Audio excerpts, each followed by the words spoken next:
just go ahead and get right into it. So habitat management.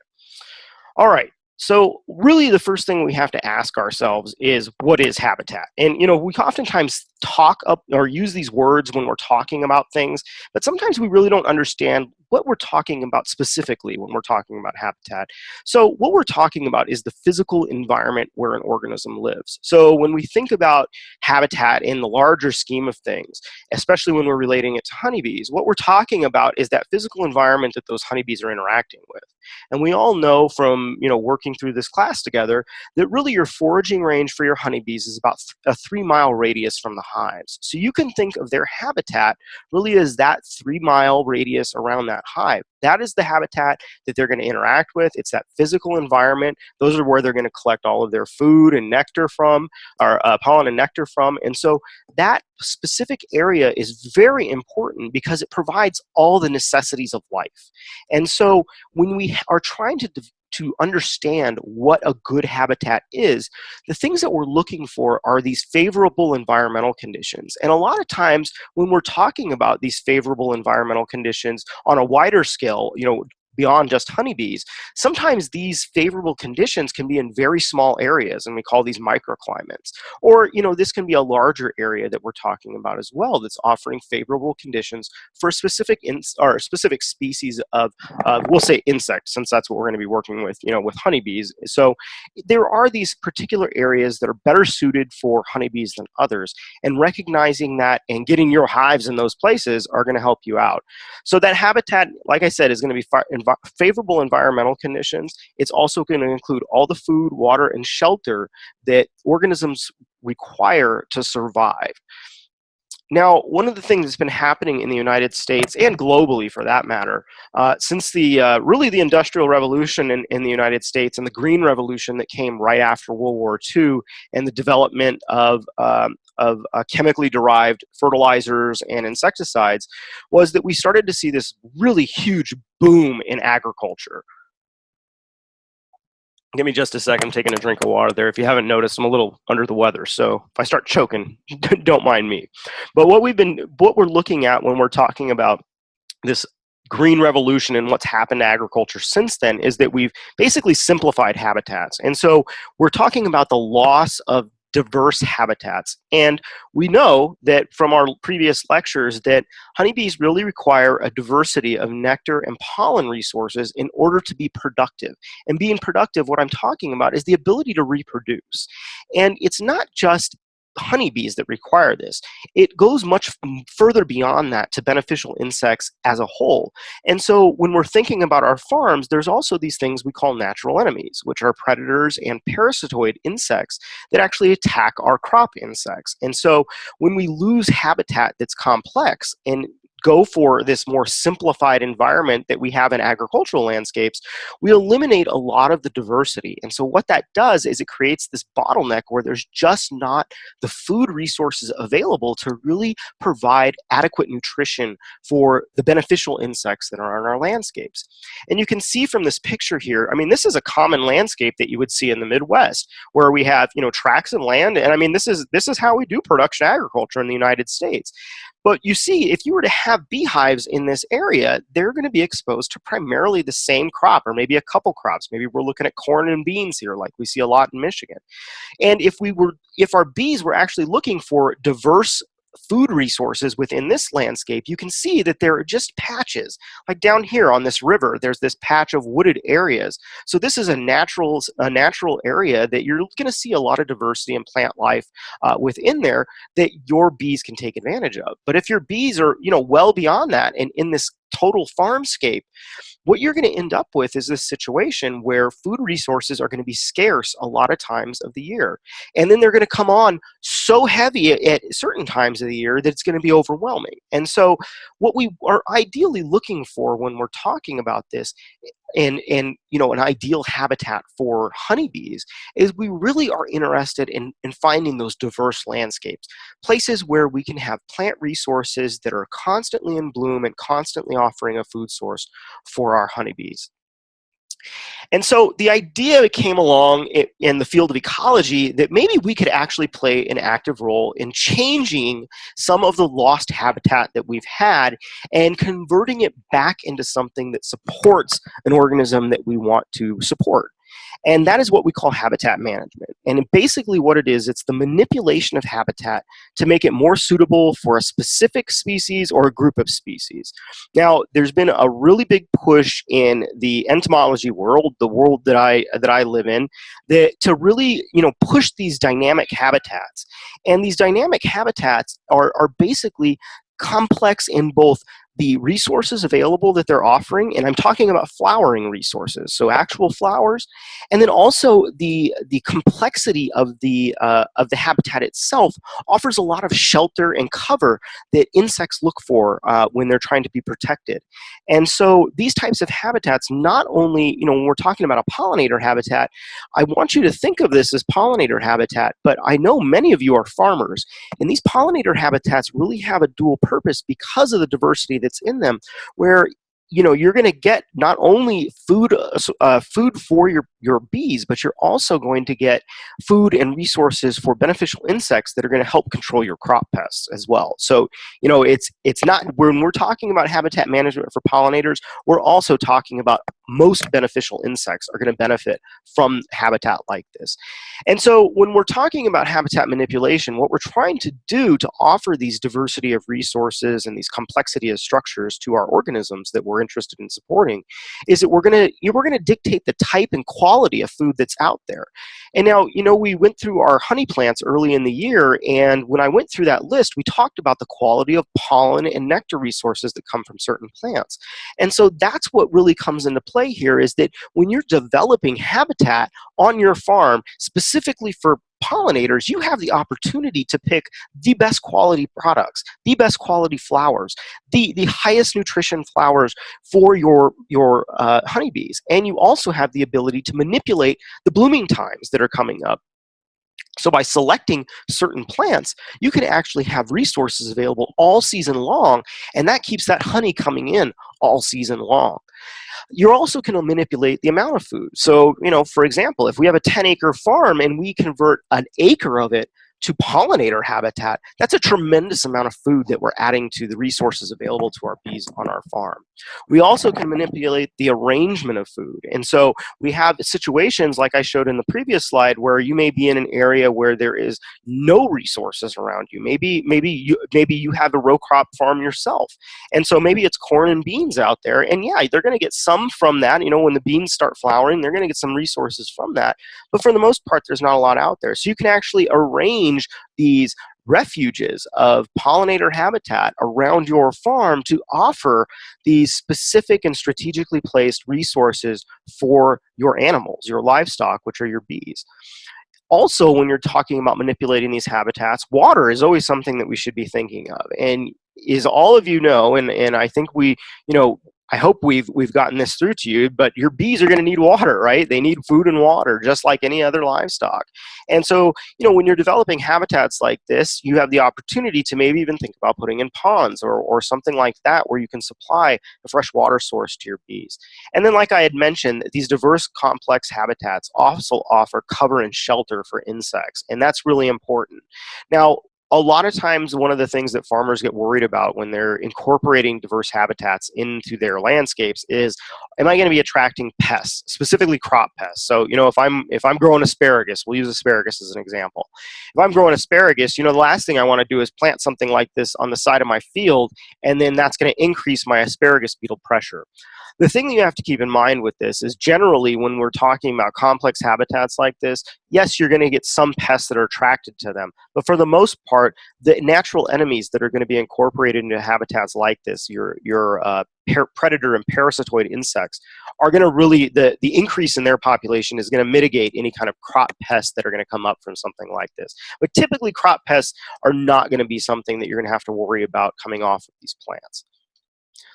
Okay, and we also, we've talked about the needs of pollinators, and one of the big things is, again, it comes to diversity. You need pollen and nectar in diverse abundance in order to be able to have the the pollen and nectar to actually allow bees to really be, or have the ability to reproduce. And this goes for the same for most natural enemies as well, is that you have to have that diversity of these two resources in order to support their ability to reproduce.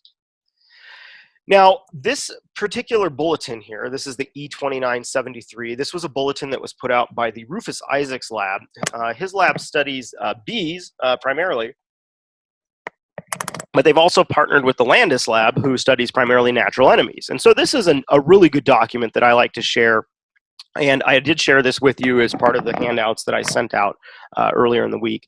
This particular setup here is basically native plants. So there is a big push within a lot of communities to, support native flowering plants of Michigan. And that's a really great way to support pollinators and also support natural enemies. And so you can see there's 26 different plants here that they've listed. And within those 26 different plants, you have things like wild strawberry that come on early in the season, all the way through things like yellow giant hyssop, and then down to New England aster. And what they've done here is they've ranked them. So you can see that if you're interested in supporting natural enemies, pretty much anytime you put out a flowering resource, you're going to be supporting natural enemies. And so you can see, for the most part, there's a really good assortment of plants here that are very, very good for supporting natural enemies. But then you also get a sense of what you can plant to also support bees. And you can see that the bees are a little more selective in a lot of these plants. But you get a lot of twofers here. You've got like, we're looking down here at, again, giant hyssop. And, you can support not only the natural enemies, but also bees as well. But more importantly, handouts like this illustrate what we've been talking about all year, which is this idea of overlapping bloom times. And you can see that is what is going on here. And really what that illustrates is the importance of having those resources available all the time. And the ability for you, when you're incorporating when you're incorporating a managed habitat on your farm, your ability to actually, really, really take some time and develop something that is really right for your area. We've also seen this handout, and I didn't send this out again, but if you're having trouble finding it in your previous handouts, this was a handout that went out with the honey plants lecture that I did a while back. This is from the Xerxes Society, which is a society that supports the conservation of invertebrates, so things without backbones, which are insects. And so they support all sorts of pollinator initiatives and all that kind of stuff. The thing that I like about this particular handout is, again, it talks about the bloom period. We've got that kind of early, mid, late, early, mid kind of overlappings. And then they've also broken this into forbs and then shrubs and trees. So it's a kind of an assortment of things. And there's really some nice plants in here that you should always be thinking about when you're thinking about pollinators. Things like purple coneflower, wild bergamot. These are really, really valuable resources for most pollinators. And one of the other things that this is nice to illustrate is they also give you things like height, what their water needs are, if they're low maintenance plants as far as water is concerned, or if they're more high maintenance and water thirsty plants. But one thing that you should always consider, with most of these plants that we're talking about when we're talking about pollinator habitats, is that we're talking about perennials here. And so we're talking about plants that you're going to plant once and they're going to come back year after year. Now, usually with perennials, and most of you have gardening experience, I'm sure, you know that it takes a little while for them to come on. And one of the things that you should always be thinking about when we're talking about pollinator habitat is this is not something that you're going to plant this year. Well, obviously not this year because we're at the end of the season, but you're not going to plant in year one and get a big flush of flowers. It's going to take several years. And so typically 3 years is about what you're looking at when things really start to come on strong. We have a small pollinator habitat on our farm that we installed, I think it was about 3 years ago, and it's come on really strong at this point. And the nice thing about these is that they're, for the most part, they're reseeders. So you're gonna, they're gonna reseed heavily. You're gonna get, constant rejuvenation of the resources in that particular spot, and it's something that, the nice thing about it is that these are unmanaged areas. So you really don't have to do a lot once you get them established as far as management's concerned. And so that gets back to our landscape and what we're talking about with composition.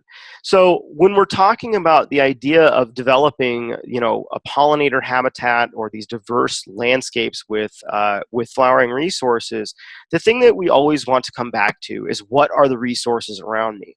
You may live in an area that has a tremendous amount of diversity around it. This is a Google Maps shot fields that I work up in Oceana County with the asparagus region.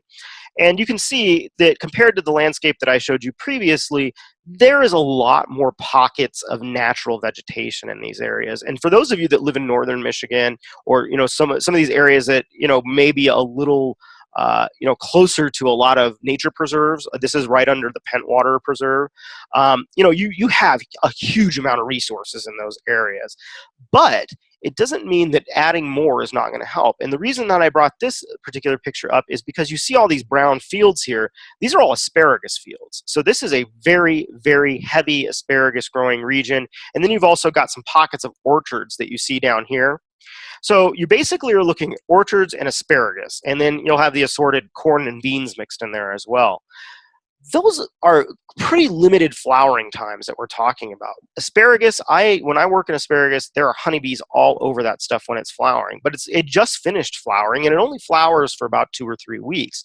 And so that's not a great amount of resources. So we just need to consider that as we're moving forward, always keeping in mind what's around us, what's the composition of the landscape.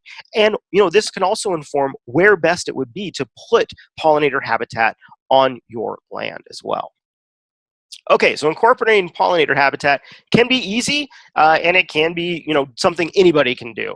So Lacey and I live in urban Lansing. Our house is on 1/10 of an acre, and we have converted our front yard into pollinator habitat. It's a very small area. It was very easy to do, and primarily, some of these are ornamentals in here because I've got a fascination with cut flowers, and Lacey tolerates me putting stuff into the front yard that's not, native food resources for insects, and that's awesome. But most of this stuff is primarily coreopsis. We're looking at purple coneflower. We've got a lot of assorted things in there that have that overlapping bloom times, and also are providing a diverse resource right here in the city, on a really small plot of land.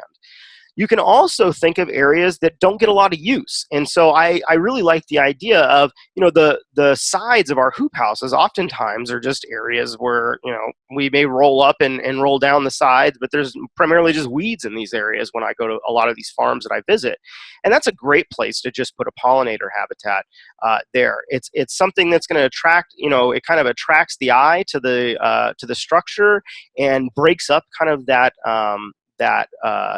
kind of contiguous area that we usually have that's just kind of road or unmanaged habitat right below that area. So instead of having to mow this, you have the ability to just put a bunch of flowers in there that are going to provide food resources for your bees.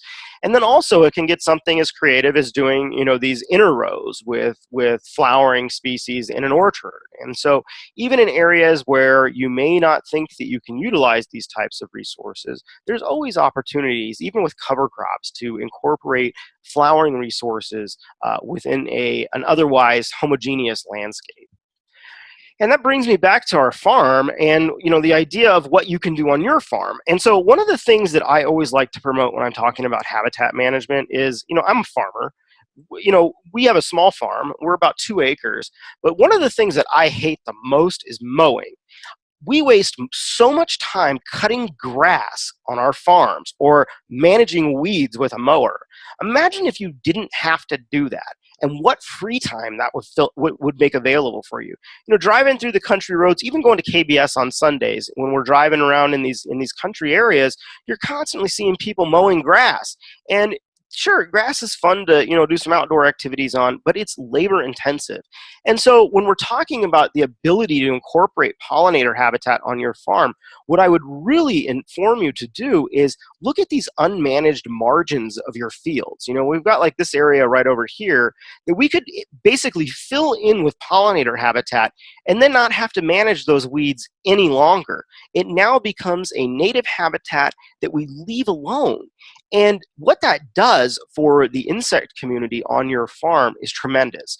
So if this were my farm, I would be looking at planting pollinator habitat here, all the way on the front of the rows, anywhere you can around these fields. And like I mentioned in the beginning, what you're going to be getting is not only a diverse amount of resources for your honeybees, you're also going to be getting a tremendous boost of natural enemies that are going to help you control your crop pests as well. So it is a really, really good deal when you start incorporating these diverse habitats on your farm, because you can get a lot of benefit from them. Now we can talk about the USDA pollinator programs that you can take advantage of, and that would be two specific ones: the NRCS EQIP program and the FSA CRP program. And we'll talk about EQIP first, which is the Environmental Quality Incentives Program.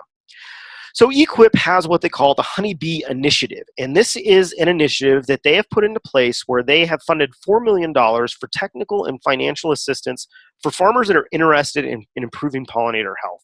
So essentially what it is it's like a cost share program where they will help you install and give you technical advice on how to get pollinator habitats established. Now, just broadcasting seed on a field that's had crops growing on it or has been in a weedy habitat for years and years and years is going to do nothing. You've got to kill out those weeds. And so that's where the technical support comes in. This oftentimes is, intensive tillage or herbicides. And so, having a technical assistant for that is very, very helpful. But they also have that financial benefit as well to help you fund the cost of seed, which is, when it comes to pollinator seed, is pretty darn expensive. So basically what they're interested in doing through this honeybee initiative is helping you incorporate or establish or enhance wild forage for honeybees. So existing wild forage that may be on your land. Maybe you have areas, we have a lot of these plants are native that we've been talking about today for Michigan, coneflower, and we've also got like goldenrod, and a lot of these are just native plants here in Michigan. So just enhancing current areas is one tactic. Cover cropping is another one that they can help you with. So cover crops that also serve a dual purpose of not only improving your soil health and really eliminating things like erosion and helping with water infiltration, but they also help with natural enemies and pollinators. And a lot of cover crops like buckwheat, sweet alyssum is one that we use as an understory crop, but these types of crops are great resources for honeybees as well. In addition, they'll help you with integrated pest management as part of this honeybee initiative, and that is basically the idea of helping you develop things like management tactics that reduce the use of insecticides and fungicides. And that can also improve bee health, because the thing about insecticides, or anything for that matter that ends inside, is that they're made to do one thing, and that is to kill. And insecticides that are improperly used are very harmful to honeybees. It's one of the reasons that we utilize best management practices when we are spraying pesticides, like spraying early in the morning or late in the evening, so we have the least amount of impact on those particular organisms. They also have programs for improved grazing systems, and so grazing systems in which you are providing forage for your big livestock and flowering resources for your little livestock, which are your honeybees. That is a great way to get these types of things onto your farm. And if you do have a livestock operation, we've talked about things like trefoil, which is an excellent pollinator plant, but is also a good forage for livestock, especially on poor soils. So there's a lot of good stuff out there that you can take advantage of when it comes to these types of things. And the EQIP program would be the program that you can utilize. You would be working directly with an NRCS conservation agent to help you design this program, but it can be something you can definitely take advantage of and really add to the resources for your honeybee on the farm. Okay, so they've also come up with some criteria that you have to abide by in order to take advantage of this program. The main thing here is that you need to ensure, and since all of you are beekeepers, you need to ensure that you have that this area that you're going to be putting into pollinator habitat or in one of these managed habitats, that the focal area is you have an apiary within 1 mile. Now, if you have an apiary at your home, then you have an apiary within 1 mile if you're putting something close by. The thing to keep in mind is an apiary is defined as 5 hives or more. So 2 hives is not considered an apiary for this particular program, but 5 is. Maybe a good excuse to increase your hives next year, and so you can take advantage of something like this. All right. The other thing that they want to know is, have you had any contracts with them terminated in the last 3 years? Obviously, if you're not living up to your end of the contract, they're going to be less likely to work with you in the future. So if you say yes, that I have canceled the contract, that is going to give you this low status here. Now, notice at the bottom, any rating of low will not be ranked. And so if you're marking low on here, the likelihood that you may get funded here is going to probably be not as great. Are any of the planned plantings located adjacent to a crop field? Okay, so we looked at that one picture that I showed you of the farm, and where I said I'd like to, put the pollinator habitat around that one field. If I were, and this is what we're talking about right here, if the cropland, meaning your field that you're producing crops on, is located on one side of the planting, so that means that you have one side of wherever you're going to put this pollinator habitat in crops, and maybe the other side is forested area, natural vegetation. If that's the case, your pollinator patch needs to be at least 125 feet in width. If you have pasture land or cropland on both sides of the pollinator habitat, you've got to have at least 250 feet worth of width. So just keep that in mind when you're thinking about something like this. You've got to have the space to do this as well, because they're trying to get the most out of their buck as well when it comes to installing this type of habitat. Now, EQIP also has what's called Veterans Preference, and Veterans Preference basically means this. When they get applications, because these are competitive programs, you're not just going to put in for this and they're going to give it to you. You're competing against other people. But when you put in for this, you need to make sure that you tell them you are a veteran. Every time you go into that USDA office, and you may get looked at crooked sometimes, make sure you mention that you're a veteran. The reason being is USDA is not allowed to ask you by law if you are a veteran. But if you do state that you are a veteran, what they have is this thing called Veterans Preference, where when an application goes in, it is ranked. And so they rank it low, medium, and high. And if you come in as just Joe Schmo with an average, application, they're going to put you in maybe at low, as a low rank, which means you're low priority for funding. If you are a veteran, you get this preference, this veterans preference, which automatically puts you into the high ranking. So you have high priority of funding. So a lot of the veterans that we have worked with through the Vets and Ag Network have been able to take advantage of these EQIP programs because they get veterans preference. So y'all, have given your all for this country, and they're going to give you a little something back. And if it's just, being a higher priority on these applications, well, that can make the difference between getting money to do this and not getting it at all. So make sure you mention that when you're in a USDA office every time. And like I said, they may look at you crooked, but they can't ask you. So if it did come up where you could take advantage of that veterans preference and you didn't mention it, you are not going to get it because they cannot ask you. Okay, FSA. This is the last thing we're going to talk about tonight, the CRP programs. So the Conservation Reserve Program. Conservation Reserve Program has something available. This is through FSA, but you also will be working with NRCS in this process because that's who handles all the conservation planning. This is basically their native pollinator habitat program. It's called CP42. And this is prioritized by area. So CRP has specific areas that they prioritize throughout the United States that they fund. You may or may not live in one of these areas in Michigan. If you live in northern Michigan, the northern part of the Lower Peninsula, there's not a lot of areas up there that they offer CRP in. But if you live in southeast Michigan, there are a lot of areas that have CRP available. So it is specific to region. And you'll see Michigan really, I'll show you a map here at the end. Michigan really does not have the bulk of CRP lands. They're primarily in the Great Plains. So just something to keep in mind. But this could be something that you take advantage of if you are in some of these areas that have this. And also keep in mind, these USDA programs are regional. So not all USDA areas are going to have funds available for specific programs. A great example is the High Tunnel program, where right now Wayne County and Genesee County are the focal points in Michigan to fund high tunnels. So you're not seeing a lot of that funded outside of those counties. So this is prioritized by area. You have to have cropping history. So the idea of CRP is that you're taking lands that were in production. You're taking them out of production. So there has to be cropping history. And they want to see 4 to 6 years of cropping history. And by cropping history, I mean documentation. They want to see what was planted on there, what your yields were, all that kind of information that you as a farmer should be tracking. They want to see that. The idea, again, is that they're taking farmland habitat and putting it back into natural habitat as a way to conserve that land.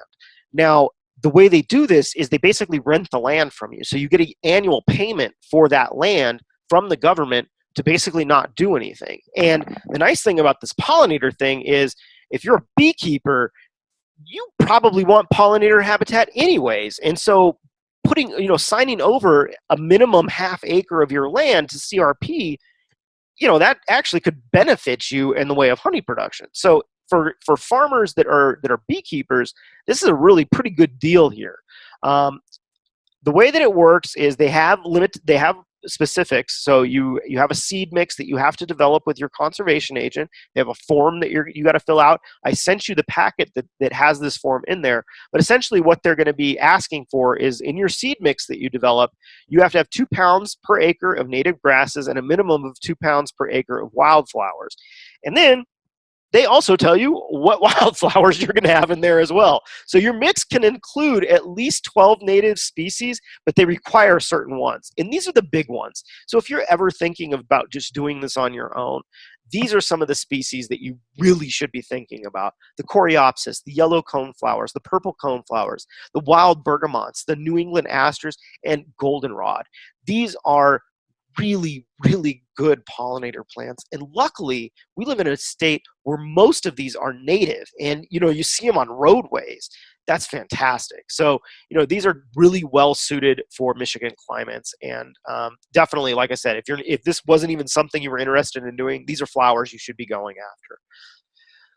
All right, and like I said, basically the land is taken out of production. So you have production land that is no longer being produced on. And this is a long-term contract. The same with the EQIP thing. This is not something you're going to do in 1 year and change your mind the next. These are long-term contracts. And so CRP is a much longer-term contract than the EQIP programs. The EQIP programs can be shorter than this, but you're still looking at 5, 6, 7 years.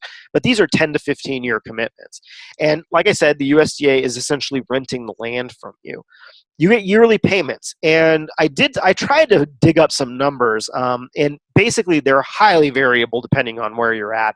But the average low end is about $50 per acre. But you can see something as high as $170 per acre. But it really depends on what the CRP program is and where you're at within the country. If it's a high priority area or not. And this is CRP enrollment as of March 31st of 2016. Each one of these blue dots is 1,000 acres in CRP. And you can see when we get up into Michigan, and you definitely can see where the priority areas are. In the Texas or in the Oklahoma Panhandle area, we've got kind of this whole Great Plains area up towards the north. And then you look at us in Michigan, and the southeast has got quite a lot of action in CRP, and the mid kind of swath of the state has areas where CRP is being implemented. So just something to consider. We aren't the biggest CRP state, but there is CRP money available throughout the state. All right. And we're just rolling up right on perfect time here. So a summary for today: habitat diversity is key. If you learn anything from this class regarding plants and insects, and I always say insects because I work in this larger realm of entomology, but I'm always talking about beneficial insects, not just honeybees, but all of those good insects that we want on our lands. Anytime we want to foster that type of population, what we're thinking about and what we should always be thinking about is diversity. Diversity is key. It really, really makes the world go round when it comes to beneficial insects. And not having diversity and the loss of habitat diversity over the modern era has been detrimental to a lot of insects, and that includes honeybees. So that is part of the whole honeybee collapse situation that we've been looking at, or this steep honeybee decline. A lot of it relates to loss of habitat diversity. So it's a multifactorial problem when we're talking about the shrinking, or rather the struggle struggles of honeybees, but a big part of that is habitat diversity and the loss of that. You got to get the right resources. So it's not just throw any flowering plant out there, it's throwing the right flowering plant out there. And so make sure that when you are thinking about developing pollinator habitat or beneficial insect habitat, that you are looking at the right resources. And then lastly, use the programs that help you implement these goals. None of us, if you're independently wealthy, good for you and great. Go out and, put as much pollinator habitat as you want out there as you want. Well, like I said, it's expensive. Seed is expensive. And, most of us that are farming, we live on budgets that are highly regulated, and we're pretty much, if we got a crop going in, we've got to be beholden to that crop. And utilizing these federal programs to access these types of resources on your farms, to get a pollinator habitat out there without you having to fork out a bunch of money, that's huge. And I should have said this a while back, you are going to have to fork out money on the front end. Typically, these are reimbursements, or they will do third-party contracts. So that's something to keep in mind as well. But these programs are there to help, and this is just a couple examples of federal programs that you can utilize to support habitat diversity and pollinator health on your land.